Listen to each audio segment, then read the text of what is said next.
Қайырлы күн қымбатты достар, бізге мынадай міне есеп берілген екен. X куб плюс x квадрат плюс ax плюс b деген көп мүше берілген. Және оны x плюс 1-ге бөлгенде қалдық 3-ке тең дейді міне. Ал x минус 2-ге бөлгенде қалдық 15 дейді. Сол кезде осы көп мүшені x плюс 1, x минус 2-ге бөлгенде қалдық қандай дейді. Енді бұл жердегі ең басты біздің қолданатын ережеміз ол жаңағы қалдықпен бөлу теоремасы, немесе безу теоремасы дейміз.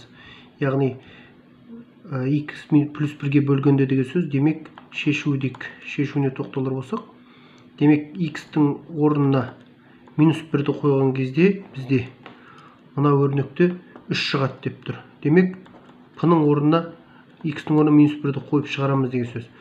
Қойып шығарар болсақ, мына жерде минус 1 плюс 3 минус a плюс b тең 3 шығады деген сөз. Енді мен бұлай ести салайын. Мына жерде енді көп мүшедегі орнына x минус 2 дейтін болсақ, бұл x тең 2 деген сөз. Яғни 2-ні қоятын болсақ, онда жаңа көп мүшеміздің орнында 8 плюс 12 плюс 2a плюс b тең 15 қалдық қалады дейді. Яғни осылай жаза аламыз. Енді бұл жерден арға шығарар болсақ, жинақтап алайық. Демек бізде v минус a, мен орындарын ауыстырып жазып жүрмін, тең 1-ге болады. Ана 3-4 жойылып кетеді. 3-4 екі жағында таңбалар бірдей, сондықтан жоқ болып кетті. Одан кейін 2a плюс b ол тең болады. Мына жерде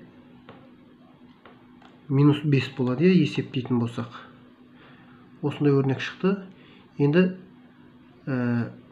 мынада b-ны тауып алар болсақ, b-мыз тең болады. Бүйтіп арға шығарамыз десек. B-мыз тең болғалы тұр неменеге? a плюс 1. Енді мына теңдіктегі b-ның орнына қойып шығарар болсақ, 2a плюс a плюс 1 тең минус 5. Бұдан шығады 3a тең минус 6, a тең минус 2. Сонымен a-мыз минус 2-ге тең екен. Енді бұның қасынан v-ны тауып алуға болады. Міне мына бір формула бойынша. V-ны табар болсақ, минус 2-ні мына жерге қойсақ, бұнымыз минус 1 болады. Демек a мен v табылды. Енді бізге енді біз мына көп мүшенің түрін px-ті олай болса, біз бұлай жаза аламыз. a мен b табылды ғой.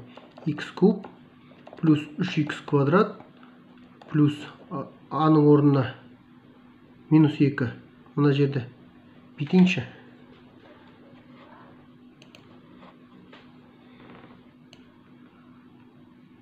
Етіп жаза салайын.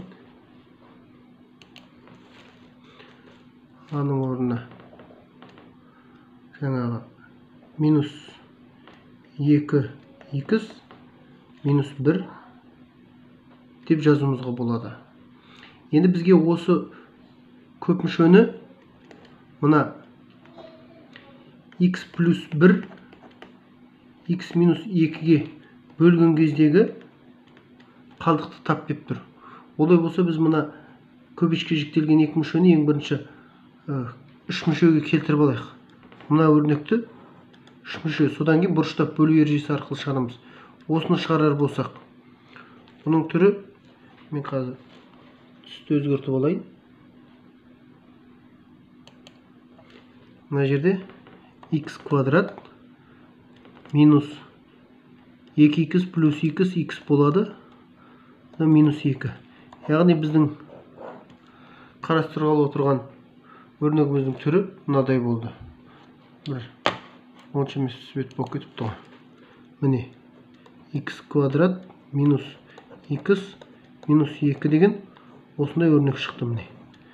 Демек бұрыштап бөлу ережесі арқылы x куб плюс 3x квадрат минус 2x минус 1-ді осы x квадрат минус x минус 2-ге бөлуімізге болады.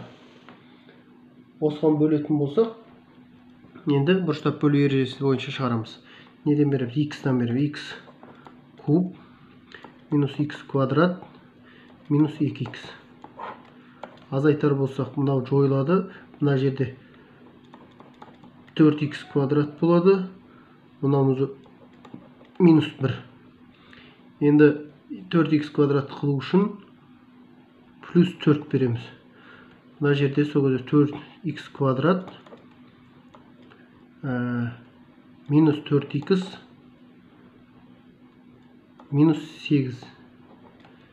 Енді азайтар болсақ, мына мен 0.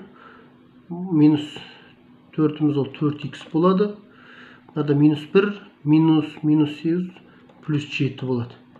Демек бізге айтып тұр қалдықты. Біздің мынауымыз RX-іміз мынау. Қалдық сол кезде. Демек Px көп мүшесін жаңағы x плюс 1, x минус 2 өрнегіне бөлер болсақ, қалдығымыз тең болады екен 4x плюс 7-ге. Міне, жауабы осы. Рахмет назарларыңызға.